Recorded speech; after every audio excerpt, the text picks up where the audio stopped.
All right, it's time for us to take a look at some of our national and international news for this Monday morning. It is February the 13th of 2017. My, how time flies when you're having fun. It was a cold weekend in Fairbanks, but it was hot politically and internationally. North Korea launched a ballistic missile toward the Sea of Japan, and of course that was met with international condemnation. Germany elected a new president, or specifically the legislature in Germany. The parliament selected a president. Steinmeier has been chosen by the lawmakers. It's more of a ceremonial post, but it could have some ramifications as it carries some kind of moral weight. And Steinmeier was very critical of Trump during the American election. More and more Russians and Belarusians believe that NATO is a threat, according to the latest Gallup poll. And there's something in the Airbnb. I don't know if you've heard about this, but the hosts of Airbnb are anxious as New York City has begun to crack down. Apparently, what they're doing is against the law. They're getting fined for it. The Prime Minister of Poland was involved in a car accident, but he made a video address from the hospital letting people know that he is okay. He wasn't seriously injured.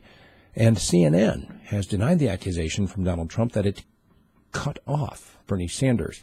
You see, the independent senator was on CNN doing an interview, and he adopted a kind of Trumpism and joked about the network being fake news, and all of a sudden they lost their connection. Oh, they did come back on, and they cut the break. When they came back on, he was there again. But Trump went right to Twitter and said, ha-ha. He said it was fake news, and he got cut off.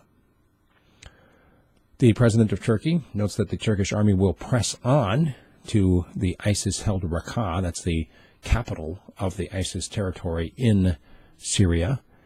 And, of course, I would be remiss not to mention the fact that Jarreau died over the weekend, 76 years old, Grammy-winning jazz singer, and, of course, quite a bit of college memories associated with Jarreau.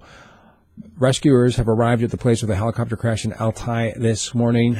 Apparently, a couple of officials and their families may have died in that helicopter crash. And senior White House officials have refused to say if Trump actually supports Michael Flynn, the whole national security advisor thing. He was apparently negotiating with Moscow about the reduction of the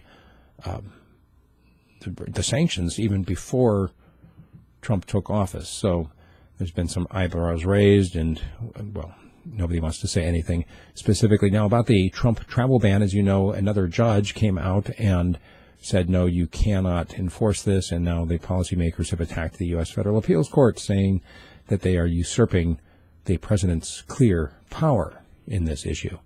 Meryl Streep also said over the weekend at a Saturday night fundraiser for an LGBT group that Trump is provoking brownshirts and bots and worse. Of course, if you don't recognize the term brownshirts, that's a reference to Nazis. And I'm not saying that her fears are unfounded. However, the rhetoric, it does continue to get ramped up on all sides. And I'll tell you what, there are some people who are about that close to violence right now on all these sides of these issues. And I'll tell you, if she's getting death threats, that ought to be looked into. The Russian embassy in London issued a tweet over the weekend about the epidemic of hacker attacks, in which they showed a woman saying that it wasn't her fault that she got pulled over for speeding because the Russians hacked her speedometer. And that shows a Russian sense of humor, I suppose. The foreign minister for Russia, Lavrov, has said that the dialogue with Trump's administration has already begun, even though his full administration isn't in place yet. So that's a little bit of what we've got. My commentary today is going to focus on the issue of abortion, and more specifically the protests against abortion and whether or not they're effective. I'd like to see what you think about that. And I'd like to see you support me either through Patreon or through a direct subscription at my website, radiofreespeech.com. You got a news tip or a commentary you'd like me to do, send me an email, steve@radiofreespeech.com. Thanks.